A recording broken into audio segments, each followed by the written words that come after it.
Hello मेरे प्यारे बच्चों, स्वागत करते हैं आप सभी को आपके अपने चैनल सरकारी टेलीविज़न पे। तो देखिए, आज की इस वीडियो में देखने वाले हम लोग बिहार बोर्ड क्लास 8 का जो आप लोगों का एग्ज़ामिनेशन होने वाला है, उसके लिए हम लोग लेके आ गए आप लोगों का ओरिजिनल पेपर।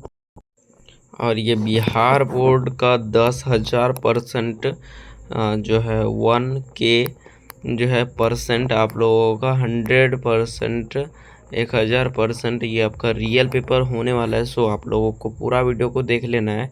और ये क्लास 8 के लिए होने वाला है, तो आप लोगों को चैनल को भी सब्सक्राइब कर देना है। आप लोगों को इस चैनल को जो है ज़्यादा से ज़्यादा चैनल सब्सक्राइब कर दीजिए, ताकि हमें जो है आप लोगों को मदद करने में मदद कर सके। आप लोगों का जो पढ़ाएंगे वही आएगा। ये आप लोगों का बिहार बोर्ड पटना जो होने वाला है, ठीक है। क्लास 8 विज्ञान के लिए होने वाला 25 मार्क्स का जो आपका एग्ज़ाम होगा, ठीक है। 2 घंटे का समय होगा। तो देखिए, सबसे पहले आप लोगों का जो रहेगा यहाँ पे जो है कोष्ठ में जो दिए गए विकल्प में से सही विकल्प को चुनकर रिक्त स्थान को पूर्ति करने लिखा गया है। किसी वस्तु द्वारा एक जो है आप लोगों का दोलन को पूरा करने में लिए गए समय को डैश कहते हैं। जो कि किसी दोलन कोई कार्य है जो कर रहा है किसी दोलन को कार्य को पूरा करने में लिए गए समय, और ये जो कार्य हो रहा है, तो इसमें जो समय लग रहा है, जो टाइम लग रहा है, ठीक है, तो इसको क्या कहते हैं? तो इसको कहा जाता है आप लोगों का आवर्त काल। देखिए, इसको किस टाइप से याद रखेंगे, तो समय को काल ही कहा जाता है, ठीक है। तो समय को काल भी कहा जाता है, तो इसीलिए आवर्त काल होगा, ठीक है। चलिए अगला क्वेश्चन देखिए। नेक्स्ट आप लोगों का आ जा रहा है यहाँ पे सर्पी जो है आप लोगों का घर्षण स्थैतिक घर्षण से डैश होता है। सर्पी घर्षण स्थैतिक घर्षण से क्या होता है, ये पूछा जा रहा है। तो देखिए, कम होता है या फिर अधिक होता है, तो यहाँ पे होता है कम होता है। क्या होता है? कम होता है। सर्पी घर्षण जो होता है स्थैतिक घर्षण से कम होता है। नेक्स्ट क्वेश्चन देखिए, यहाँ पे कहा जा रहा है दो चुंबकों, आप देखिए यहाँ पे कहा जा रहा है आप लोगों का दो चुंबकों के समान जो है ध्रुव और एक दूसरे को डैश करते हैं। तो दो चुंबक, ठीक है, के समान ध्रुव मतलब यहाँ पे देखिए इसका अर्थ क्या होता है। इसका अर्थ है ओनली पॉजिटिव या फिर होता है नेगेटिव, ठीक है। तो जब समान होता है ना, तो ये क्या होता है? प्रतिकर्षण होता है। और जो पॉजिटिव और नेगेटिव आता है, तो ये आकर्षण होता है, ठीक है, याद रखेंगे। जैसे कि नेगेटिव और पॉजिटिव ये सभी आकर्षण होता है, याद रखेंगे, ठीक है।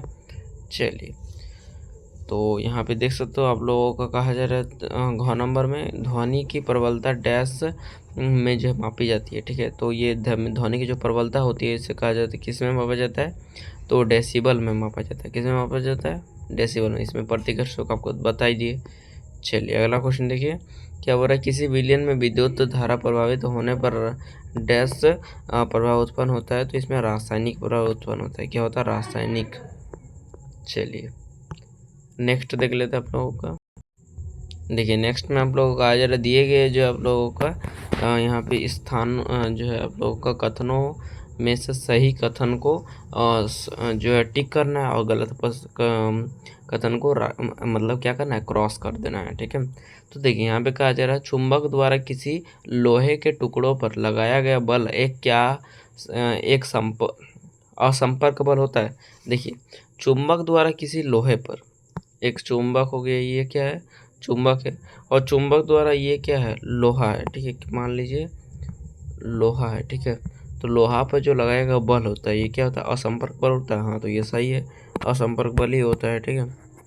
चलिए उसके बाद आप लोगों का संपर्क क्षेत्रफल बढ़ाकर जो है दाब को बढ़ाया जा सकता है। तो क्या हो जाएगा? क्रॉस हो जाएगा, मतलब सही नहीं होगा। स्नेहक लगाकर जो है आप लोगों का घर्षण को कम किया जा सकता है। तो यस, हाँ।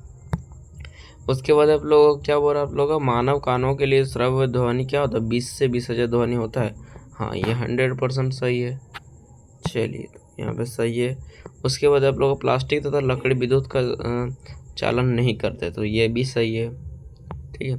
चालन कौन करता है? जैसे कि तांबा, चुंबक, मतलब तांबा होता है, ये सब होता है चालन। नेक्स्ट देख सकते हैं आप लोगों का आ जा रहा है स्तंभों को जो है उपयुक्त मिलाकर स्तंभ ब से मिलाना है। ठीक है, यहाँ पे देखिए क्या कहा जा रहा है, स्तंभ अ में कहा जा रहा है आप लोगों को विद्युत आवेशों के बीच लगने वाला बल क्या होता है, तो पेशीय बल होता है। मतलब यहाँ पे आप लोगों को मिलाना है। ठीक है, तो देखिए हम लोग इसको मिलाएंगे, तो चलिए तो मिला के आपको दिखा देते हैं। ठीक है, क्या होगा, तो देखिए विद्युत इसमें जो विद्युत आवेशों के बीच क्या होता है, तो ये हो जाएगा आपका स्थिर विद्युत बल होगा। उसके बाद वस्तुओं के गति की अवस्था क्या होती है, तो ये हो जाएगा गुरुत्व बल हो जाएगा। उसके बाद देखिए आप लोगों में कहा गया है चुंबक द्वारा लोहे के टुकड़ों पर क्या होता है, चुंबकीय बल होता है। नदियों में पानी का नीचे जो है नीचे की और बहना क्या हो जाएगा, ये हो जाएगा आप लोगों का गुरुत्व बल। उसके बाद घोड़े द्वारा जो है यहाँ पे गाड़ी को खींचना क्या हो जाएगा, पेशीय बल। ठीक है, तो ये सभी आप लोगों का इसका आंसर हो जाएगा और इससे आपको मिला लेना है। ठीक है, चलिए देखिए अब कहा जा रहा है आप लोगों का 4 नंबर क्वेश्चन में लगभग जो है 50 शब्दों में उत्तर दीजिए। और यहाँ पे जो है प्रत्येक प्रश्न आप लोग का 2.5 मार्क्स का होने वाला है और 2 क्वेश्चन दिया हुआ है आपको 5 मार्क्स, यहीं से मिलेगा कितना, 5 मार्क्स। ठीक है, तो इसको देखिए आंसर को कर लेते क्या बोल आप लोगों का, खिलाड़ी जो आप लोगों का किलदार जूते क्यों पहनते हैं। ठीक है, तो ये पहला क्वेश्चन है। उसके बाद आप लोगों का वायुमंडलीय दाब किसे कहते हैं। ठीक है, इसको भी देख लेंगे, तो दोनों का आंसर देख लेते हैं पहले, सबसे पहले। ठीक है, तो देखिए यहाँ पे पहला क्वेश्चन था आप लोगों का खिलाड़ी किलदार जूते जो है आप लोगों का स्पाइक्स क्यों पहनते हैं। ठीक है, तो देखिए खिलाड़ी जो आप लोग किलेदार जूते इसलिए पहनते हैं ताकि जूते और जो आप लोग ज़मीन के बीच संघर्ष बढ़ सके। अधिक संघर्ष के कारण खिलाड़ी दौड़ते या जो है आप लोग का मुड़ते समय जो है आप लोग का फिसलते नहीं है और उसकी ज़मीन पर पकड़ मजबूत बन रही है, मतलब बनी रहती है। ठीक है, यह उन्हें जो है बेहतर संतुलन और गति प्रदान करता है। तो ये आप लोग का आंसर हो जाएगा। चलिए अगला क्वेश्चन देखिए, दूसरा में जो था ख नंबर में, वायुमंडलीय दाब किसे कहते हैं। ठीक है, तो पृथ्वी के चारों ओर स्थित जो है वायु के जो है आवरण, ठीक है, या फिर वायुमंडल द्वारा जो है पृथ्वी की सतह पर प्रति इकाई क्षेत्रफल पर लगाया गया बल वायुमंडलीय दाब, ठीक है,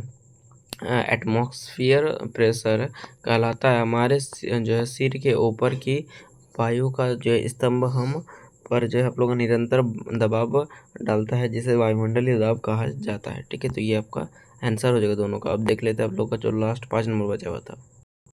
देखिए 5 नंबर क्वेश्चन में कहा जा रहा है एक जो है आप लोगों का एक दोलक जो है 4 सेकंड में 40 बार जो है दोलन करता है। इसका जो है आवर्तकाल तथा जो है आप लोगों का आवृत्ति ज्ञात कीजिए। ठीक है, या फिर आप लोग को ये कर देना है या फिर ये कर देना है, आप लोगों को कोई में एक कर देना है। क्या करना है, एक करना है और 5 मार्क्स उठा लेना है। ठीक है, तो देखिए इनमें हम लोग दोनों का आंसर देख लेंगे क्योंकि हम लोग आप लोगों को बता रहे, तो इसीलिए पहला का आंसर देख लेते हैं। देखिए ये था आप लोगों को क्वेश्चन, एक दोलक जो है 4 सेकंड में 40 बार तोलता है, तो इसका आवर्तकाल तथा आवृत्ति ज्ञात कीजिए। ठीक है, तो देखिए आपको इस टाइप से करना है। दिया गया है कि कुल जो आप लोगों का संख्या कितना है 40 और कुल लिया गया समय कितना है 4 सेकंड। ठीक है, तो यहाँ पे आवर्तकाल टाइम पीरियड निकालने के लिए क्या होता है हम लोग का, यहाँ पे आवर्तकाल का फॉर्मूला होता है कि कुल समय बटा कुल जो है दोलनों की संख्या। ठीक है, कुल समय मतलब हो जाएगा आपका कुल समय मतलब 4 सेकंड और बट्टा जो आप लोगों का कुल दोलनों की संख्या मतलब हो जाएगा 4 को 40 से भाग दे देंगे। ठीक है, तो ये हो जाएगा आप लोगों का 0.4 हो जाएगा। ठीक है, 0.4 इसको इस टाइप से आप लोगों को भाग दे देना है, 10 हो जाएगा, मतलब यहाँ पे 0.1 हो जाएगा। क्या हो जाएगा, 0.1 होगा काट के। ठीक है, तो ये हो जाएगा आपका आंसर, लास्ट में हो जाएगा आपका 0.1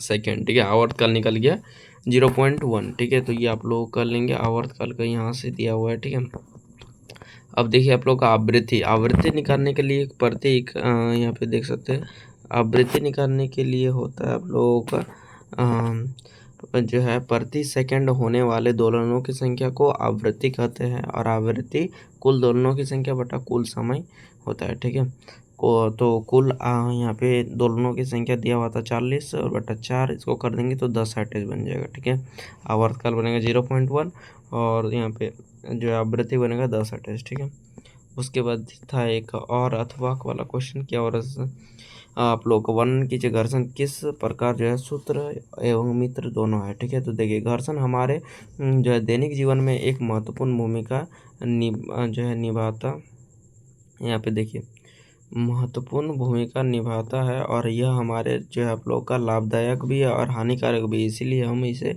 जो है अनिवार्य, बुराई या फिर मित्र और शत्रु दोनों कहा जा सकता है। इसलिए वर्णन कीजिए। सबसे पहले मित्र के रूप में लाभ। लाभ क्या होता है? तो देखिए चलने में सहायता। घर्षण के कारण जो है हम जो है ज़मीन पर बिना फिसले जो है आसानी से चल पाते हैं, और यदि घर्षण ना हो तो हम जो है आप लोगों केले के छिलके या तेलीय सतह की जो है तरफ फिसल जाएंगे। ठीक है, उसके बाद आप लोगों का लिखने में सहायता। पेन या पेंसिल में नोक में कागज के बीच जो है घर्षण का कारण ही लिखना संभव हो पाता है। चौक से ब्लैक बोर्ड पर भी इसी कारण लिखा जाता है। ठीक है, चलिए अगला यहाँ पे देखिए भावनाओं को रोकने में, उसके दैनिक कार्य में। ठीक है, तो ये हो जाएगा कब। अब आप लोगों को यहाँ पे 5 नंबर का था, इसीलिए आप लोगों को थोड़ा बड़ा लिखना होगा। शत्रु को क्या हो जाएगा यहाँ पे देखिए ऊर्जा का हानि। मशीनों में जो है आप लोगों का घर्षण के कारण बहुत अधिक मात्रा में ऊर्जा उष्मा के रूप में नष्ट हो जाता है। उसके बाद आप लोगों को गिरावट, और घर्षण के कारण मशीनों में जो है पुर्जे और वाहनों में टायर और हमारे जूतों में जो है आप लोग का तलवे घिसकर खराब हो जाते हैं। उसके बाद गति को धीमा करना। यह गतिशील वस्तुओं को जो है गति का विरोध करता है, जिससे वाहनों में के मशीनों में दक्ष एफिशिएंसी कम हो जाता है। ठीक है, तो चलिए निष्कर्ष ये पूछा, यद्यपि घर्षण में कुछ हानिकारक होते हैं, इसके बीच कुछ जो है आप लोगों का जो है मतलब लाभदायक होते हैं। ठीक है, तो ये हो जाए आपका आंसर। तो चलिए तो अगले इतने, फिर मिलता है अगले वीडियो। बाय। जय हिंद, जय भारत, वंदे मातरम, जय झारखंड। धन्यवाद, बाय बाय। सब्सक्राइब कर दीजिएगा।